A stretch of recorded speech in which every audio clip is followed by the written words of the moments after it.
that. Hi, good evening, everyone, and Happy New Year. And welcome to Three Coaches, One Topic. And today's topic is going to be really, really interesting for everybody that has felt like they've overindulged, overspent, or just had a really good time. So today I'm joined by Garane and Carol, and I will hand you over to them so they can tell you a little bit about themselves and what they do. Okay, Garane. Hello, everyone. Happy New Year. I hope 2023 will be a brilliant year for all of you. So I am a board certified health and wellness coach and functional medicine health coach. And I help clients who have chronic or autoimmune conditions to feel better and more energetic and reduce symptoms and feel confident in their body. I'm so passionate about this. And the focus is, of course, through food and lifestyle changes, because believe it or not, 80% of chronic diseases happen because of food and lifestyle choices. So it's very powerful, and I see the impact on my clients, and I'm excited to help more people. Thank you, Garane. And it's really great because sometimes we think we have to take huge actions, and it's little tweaks here and there that have great impact, which you will be sharing, I know, during this episode. Sure. Yay. Carol. Hi, everyone, and Happy New Year again. I am Carol Glynn, and I am a financial wellness coach. I'm a chartered accountant by trade, an ex-regional CFO, and what I do is basically take the shame, anxiety, confusion, and overwhelm out of managing your money. And that is either in your business finances or in your personal finances. Because, what I've seen is that the stress that drives in people's lives, and that leads to illnesses as well, and what that does to our relationships. And for me, that's why I love to just help people solve that issue by calming down their nervous system when it comes to money and welcoming in abundance. I focus mainly on women, but I work with couples, corporates, men, anyone who wants to improve their relationship with money and bring in more abundance to their life. Yes, and we were just having a little discussion about that with regards to manifestation as well as taking action and, again, making those little adjustments. So I'm Donna Burfield, and I'm a joy and purpose parenting coach. And I also run a group called Coaches Supporting Coaches. So two of my passions there, which is supporting parents adopt a more joyful, passionate connection with their families. I was a teacher for 26 years, so there's a lot of tools and strategies there as well to support the parents, to support their children at school and with their learning. So today we are going to talk about pretty much the aftermath of Christmas or the festive season. And there is such a build-up. And then after it finishes, that's when the bills come in. This is when we've noticed we've put on a bit of weight. But what I'm interested to hear from you two especially is, do you think it's more stressful for people? Have you noticed it being more stressful for people for the build-up or after the festive season? I would say it's probably more stressful in the build-up, and then afterwards it's the shame and the regret and the anxiety of dealing with that impacts people more. And obviously that brings stress as well. But I think before Christmas, from a financial perspective, there is so much pressure to spend on gifts. Even, we're expats, whether we travel home or not, that can cost a lot of money to do that, and then bring extra gifts when we do that. And the stress of planning for that is immense. And then even if we don't spend, that generates stress because I didn't. Why didn't I? I have to explain why I'm not bringing a gift this year, or I'm not coming this year. So I think December can be an extremely stressful time for people from a financial perspective. Yeah. No, valid points, because you do forget about the ones that can't or don't bring a gift. and then there's that shame or what have you. Yeah. It's about, again, setting up those boundaries and being comfortable with saying, you know, but I'm here, you know. Yes. And that's key. And that is the gift, you know, and I've seen this year, because a lot of people, like we were saying earlier as well, a lot of people are doing well, but a lot of people are feeling the pinch, you know, at the minute. And maybe they're what I've found with my clients is a lot of individuals are actually facing up to the fact that they have been living outside their means, and they want to change that, and they're trying to pay off their debt. And then Christmas comes. In previous years, they just would have purchased the gifts regardless of whether they had the money or not, for example. And quite a few of them, we worked together, and quite a few of them went to their family and said, I'm coming home, but and very just heartfelt, this is the situation I'm dealing with. I'm coming home, but I just don't have the cash available this year to gift like I did previous years, or whatever that might be. Every single one came back and said their family went, we don't care. We're just happy you're home. And I'm glad you told us, because we would never want you to put yourself in debt to buy us gifts. You don't need to do that. No pressure. And it was amazing for them, and it was very freeing for them, you know, but it was stressful, the idea of having that conversation. So even to release the stress, there was stress before, you know, it was that fear of judgment, of letting people down, the negative self-talk. I'm not good enough. I'm not doing well enough. What is wrong with me? Why I'm in this situation? I wish I should. I should be able to do these things for my family. The shame that can be attached to that is huge. But then the relief afterwards to go, you know, they just care that I came, and that's how nice is that? How nice is that? Even that reassurance, that love to know I'm what matters, not what I bring. So that was nice too. What an opportunity to discuss it. Yeah. Yeah. But there's also that sense of feeling of I'm enough. I'm enough. You know? I'm loved. So that's, exactly. And Garane, so health-wise, tell me what have patterns? Yeah, well, there are, I guess, we could say 2 types of personalities, people. So the first type would be, okay, it's the festive season. I'll just eat whatever I want. I will drink whatever I want. I'll just enjoy because this is celebration. And they will deal with the regret later.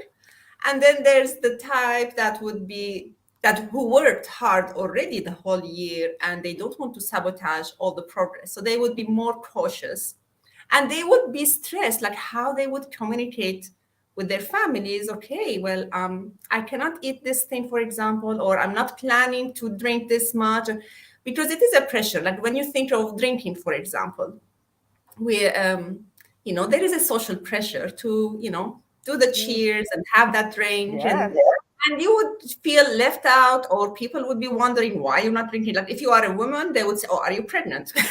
Not at my age, they don't. So that's one thing that's handy. The older you get. So all of these questions that, it's not pleasant, to have these discussions. But there are ways, of course, so the way I work with my clients, we prepare for the holidays. So how to talk about it, how to communicate, how to prepare before going to a party, be emotionally and physically prepared for that. So there are 2 types of people, but then there is indulgence happening anyways, it's the festive season. So enjoy that part. Like I encourage to enjoy it. It's okay, to eat extra sugar, more drinks than usual, but not the extreme, of course. And then if you haven't done, let's say, like the extreme, then it would be easier to just, go back to your routine and deal with it. And those people who have done the extreme, and they have the big regrets, and they have, the whatever issues they struggle with now, with the extra weight or the low energy or the messed up sleep or more bloating and digestive symptoms or acne flare up, there are consequences of overindulging in food and drinks. So then they have to do more work and effort to make changes. But that's where the awareness comes in, because, once you're aware that if you are going to, especially if you've got any intolerances or food allergies and so forth, it does cause more stress. You are more short-tempered. you do lack sleep, your intolerance level is, quite low at this point. And like many women, if we get bloated and we had already chosen a nice outfit and we are now bloated, we feel fat, you don't think I'm attractive anymore. It just, snowballs. Not just men, but not just women. No. You know how many men, I heard the stories and I've seen them myself. By the time it's the New Year Eve and they want to wear that nice pants or suit, and it doesn't fit because of what happened in the 2 weeks preceding it. So it's real, and it affects their mood, and it's very stressful and frustrating. And it's interesting. It's just a different form of the same thing, isn't it? If we overeat or if we overspend and the impact that has on us, it's just a different modality for the same kind of issue. The stress, the same language will come in. I can't close my pants. What is wrong with me? Why did I have to do that? Or I've opened up my credit card bill and I go, oh my God, why did I spend that money? What is wrong with me? That kind of language kicks in. Yes. But it's the same. It's whether it's food or it's money. It's a different form. Yeah, and I think you just mentioned a good point there as well, Carol. Like, why am I doing this? So whether you're going to a party and everybody's drinking and you don't want to drink, or you can't tolerate more than one or two, then why? And then it is having that discussion and saying, okay, well, how can I be comfortable with saying no, and who can I reach out to if I'm going to somebody's house or what have you, and having that conversation with them. Yeah, but those conversations don't always come naturally, and it's not something that we many of us grew up with, that open conversation. It's a very vulnerable space, especially with, like Arnie said, there is that social expectation to participate, whether that's drinking or eating or staying up late when you're trying to keep your fitness regime of exercising in the morning, or you're on a cash flow plan or a budget that you're trying to work towards a financial goal for yourself. There is that social, or when people are expecting you to buy gifts or go to the brunches or go for the expensive dinners. It's very difficult then to stand in that space and say, I'm not doing it anymore. Why? It's a vulnerable place to be for people. So I completely understand why people shy away from that, why we don't do it. And we end up just giving in to the social pressure, or we've always done it like this. We'll deal with it. And it is social pressure, and it's, look, you'll get it from your work side. Well, everybody from work's going. It's expected of everybody in the company to turn up. When you've got kids, you've got all the parents, the teachers, or your friends, or, there's a lot. But even if you're single, again, it is about going out to the brunches and to all the things, well, I don't. Connection. Exactly. Because if then it's a case of, well, if I don't do this, then what are the consequences? Yeah. So there are ways to maintain the connections and the social aspect of it, but without the overindulgence. So there are ways to cut down on the expenses. You can choose few things to participate, but not everything. You can choose, your tolerance level, so you'll have that one drink or two drinks and stop, but you're still there and enjoying your time and having great conversations with everyone. So if you're prepared for it, then it becomes easier. And I think that's the key, being prepared, and that self-awareness. And bringing it, it's always, for me, bringing it back to yourself. What am I trying to achieve? What is right for me? And then how, and what's important to me, just the whole values piece. Connection is important to me. So I need to find a way that I can build connection with my friends, my family, go on dates, whatever it might be, while also protecting myself with those boundaries but I don't want to go into debt. I don't want to drink too much. It is not going to serve me to go on brunches 4 weekends in a row for various reasons, whether it's financial or health or whatever it might be. But bringing it back to what's right for me and being okay with that. Not looking outside us for validation, I think, again, is the key piece. It's saying, okay, I know what I'm trying to achieve. I believe in that. It's in line with my values. And then not, again, easier said than done, takes a bit of work sometimes, not just go, oh, but they expect me to do this, so I need to do it, you know. I've got a question with regards to that. Do you think deprivation may be part of, you know, when people say it's either or, okay, everybody's going out to this place, they're all going to be drinking. That means I can't drink at the moment, so therefore I'm not going. When in matter of fact, they could still go, but just don't drink.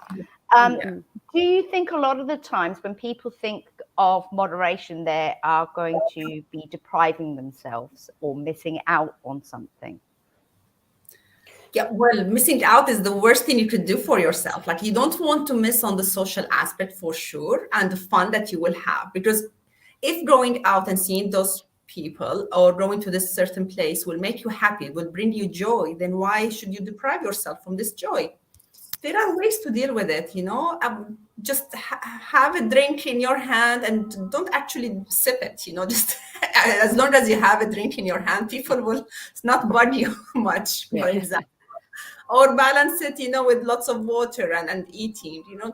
There are ways to do it. So that it's again about having the awareness, being clear what are your values, what's important, and be prepared of how to answer if someone asks, or what to do, like actions you could take.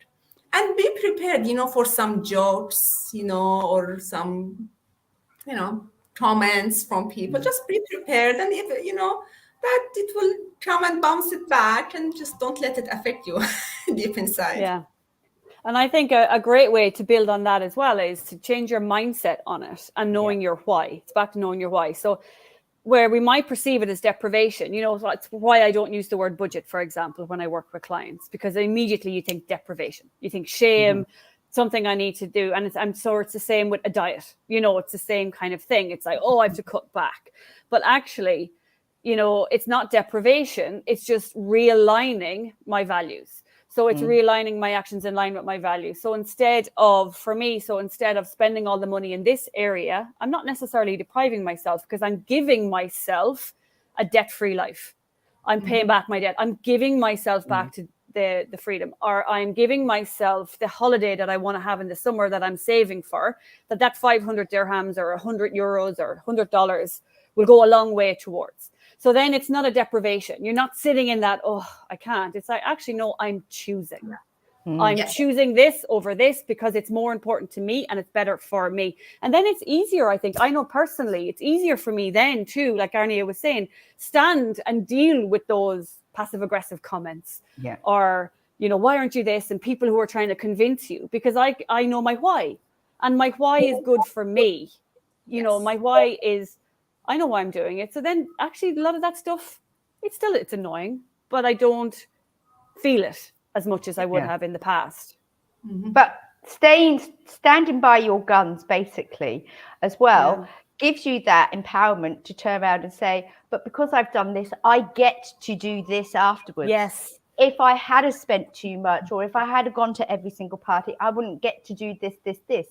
And, you know, so for those, as you said, it's that mindset shift of, you know, I can't stay out until 1 o'clock. I've got young children. I'm not going to stay out until 1 o'clock because I get to play with my children in the morning and be fresh and and so forth. Yeah, exactly. Yes. Yeah. And I think, you know, they're all things to think about now, because this is a great time for reflection. January, you know, December has happened. So I would say, like, what do we do now? We look back on those situations and go, where did I feel like I was depriving myself maybe? Where did I feel uncomfortable? Where did I overspend? And what was happening there? And what can I do now to work towards next year? I mean, this holiday season comes around every year. You know, it's not a surprise. It's not. So it's not a surprise. The only problem is the 12 months we forget. You know, it's amazing as the months go on. You know, our memories are lessen and lessen. But that's why now is a good time to go, basically, let's do an analysis. How did that go? What did I like? A bit like a feedback. You know, what went well? What could have gone better? What can I do to improve for next year? And it's a great opportunity when it's fresh. to do Yeah. that, I think. I mean, people jump into putting resolutions and, like big themes for the year. And I think before doing that, you need to have that reflection. Look at the past year, what went well, what didn't grow to your liking, what would you like to change? And then this would guide you to what you want your future to be like, and that would be your resolutions. And the resolutions then needs to be broken down into actionable goals or smart goals. I put a post when I just arrived. I landed in Dubai, had barely a few hours of sleep, got the kids to school because I want them to get into the routine. Dubai time, we're back. I went for my walk and I posted that. So I received a few comments on that story. And one of them was like, yeah, I've been traveling. I've been away for 4 weeks. And now my body will be in so much ache when I go back to exercise. And I'm like, okay, but it doesn't have to be like either all or nothing. You cannot shock the body by that extreme exercise immediately. Just ease off, take a walk, take time to rest, take a week off downtime and reflect, do that reflection, take your time to relax and have clarity in your thinking, and then see, okay, what are the things I want to do and focus on. Whether it's financial goals, doesn't have to be from January 1st, I'm growing this and I'm not spending more than, 2K this month. Like, okay, be realistic, of course. And then give your time, you give grace to yourself before starting. Exactly. Go easy on yourself. Yeah. It's not a time for punishment. Punishment is not going to get us anywhere. And like on the point, like for money, I often say, people say, oh, just go on a 500 calorie a day diet. But who has that ever worked out for? I don't know anyone who's done that. It's not sustainable, and it just feeds more shame and anxiety and unhappiness. And going on a strict financial cut is the same thing. Mm-hmm. It's take your time, figure out what happened, and then take small steps towards what it is you want to achieve. Is what my approach as well. I think that's great. Oh, great. We are so aligned, Carol. Yes, we are. Because I do think it's, finances, it, at the end of the day, a lot of it is, they're energies in our life. And I often use the comparison between food and money. It's just an energetic force in our life. We need to feed our bodies to function, and we need money to do the things that we need to do every day. And it's our relationship with them. It's sometimes we focus more on the money, sometimes it's the food. For every individual, it's a different trigger. Yes. Yeah, and when you feel that pain and that ache, usually it is, again, a trigger for you to take action.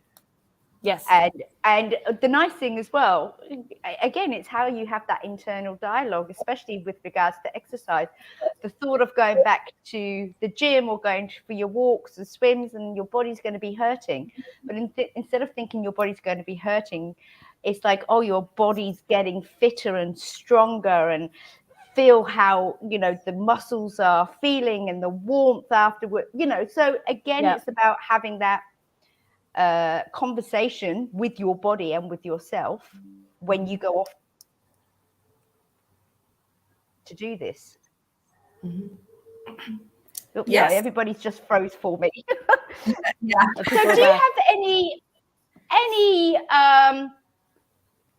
if you had to give 3 tips for people to reflect upon and think, you know what, this is going to help me move forward, what would your suggestions be?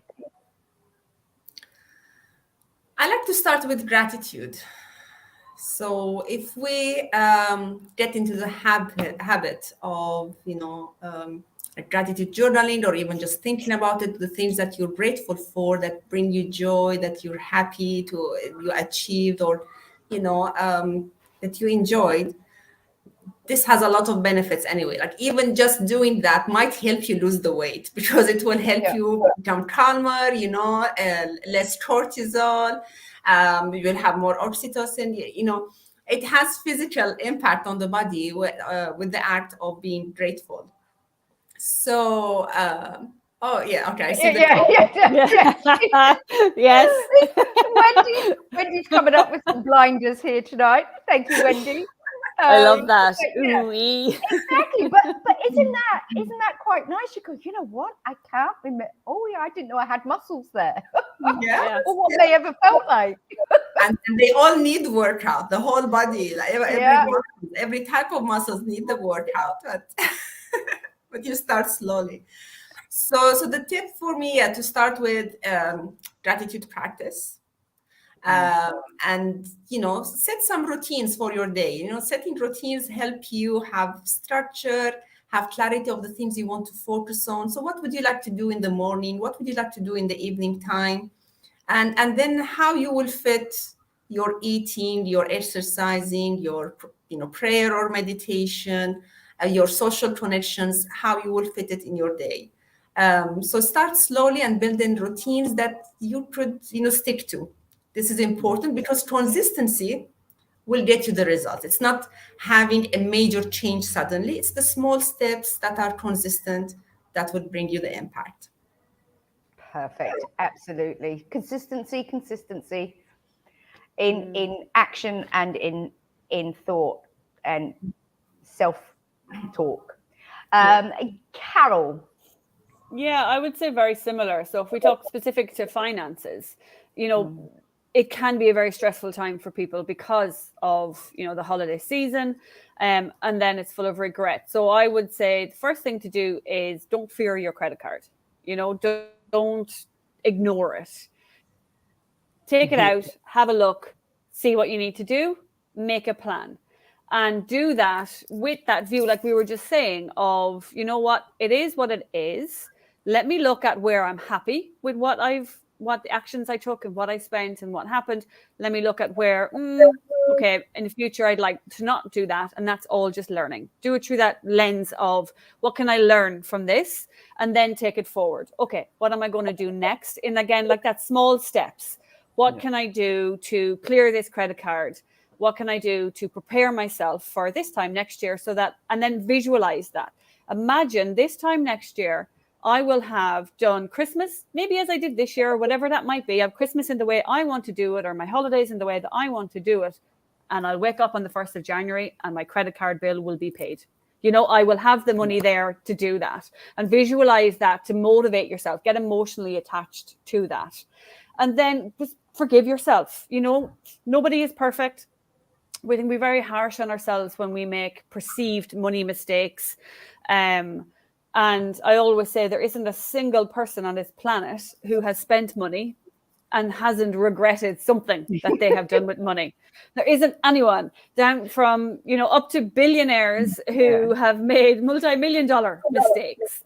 And the difference is they don't sit in shame of them. They take them, they learn from them. Okay, what am I going to do next? So that would be my number one thing.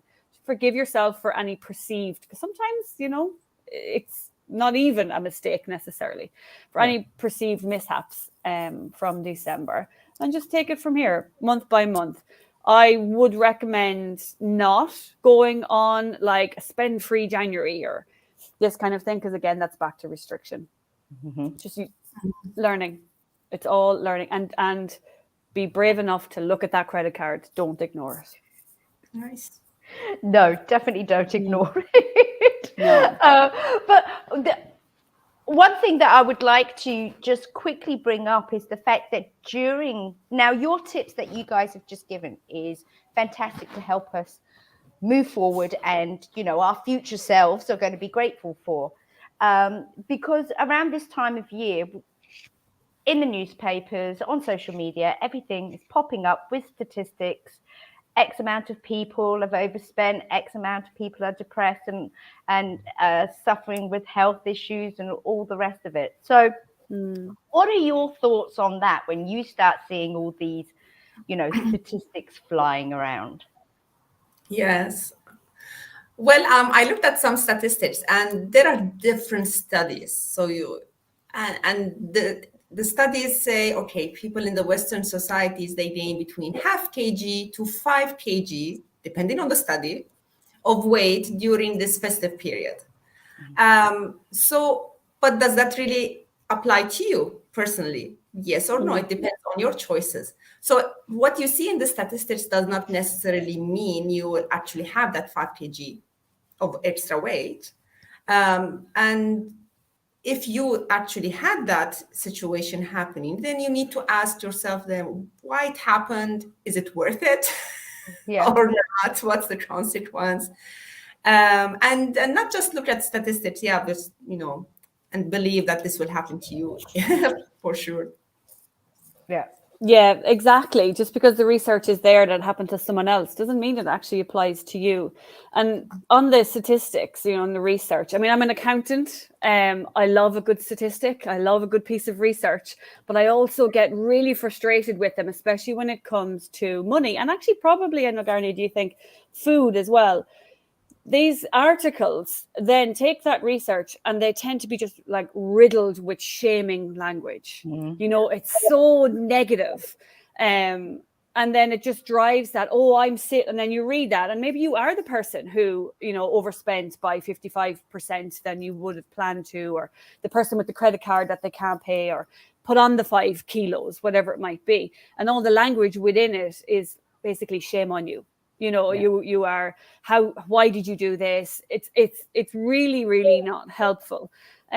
So I think, we can read them and they're interesting, but exactly, I agree. What you just said is bring it back to you and go, well, actually, that's fine. But what did I do? And what does this mean for me? And also, again, but learning from it. And, and it can be, if I am the person who overspent, well, I'm not alone. There's a lot of us out there who do that. There's a lot of us out there who overindulged for whatever reason. So take the good from it. Take the, do you know what? I'm not alone. I'm human. Other people are human too.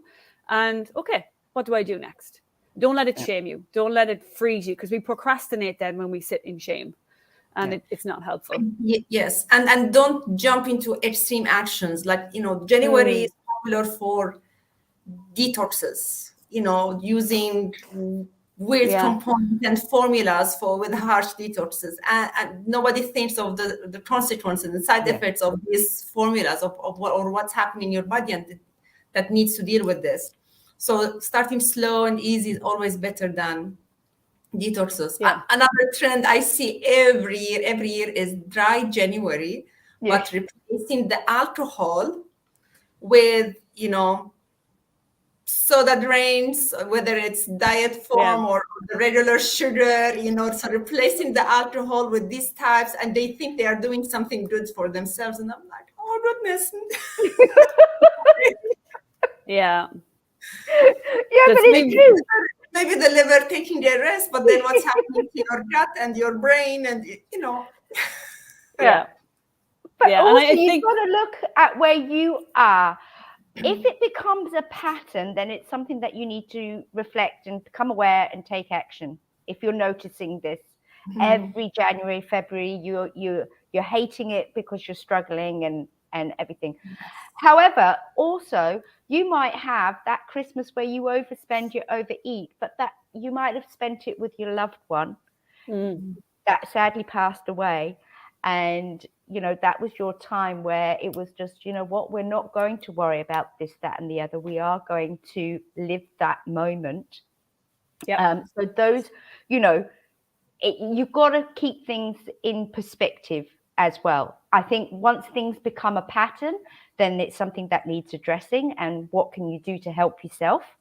But if it's going to be that one-off, and if it's, a life and death sort of situation, then, that is a choice that you should make without any shame or guilt or regret. Yeah. And it's interesting. I had this exact conversation with clients this week who, and I mean, it wasn't a Christmas spend, but it was where they went through a period. It was a family, a couple.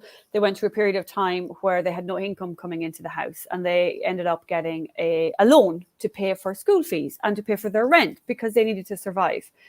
And when we talked about that loan that was still sitting there, they were explaining why I did this, why, and I could sense the shame they were sitting in. And back to the point on, it doesn't matter what it is, whether it's that lovely time, your extra 3 kilos you had because you ate cake with your granny for 3 days in a row that, was your last time potentially. Be grateful for that. And for them, I said, think about what that loan did for you.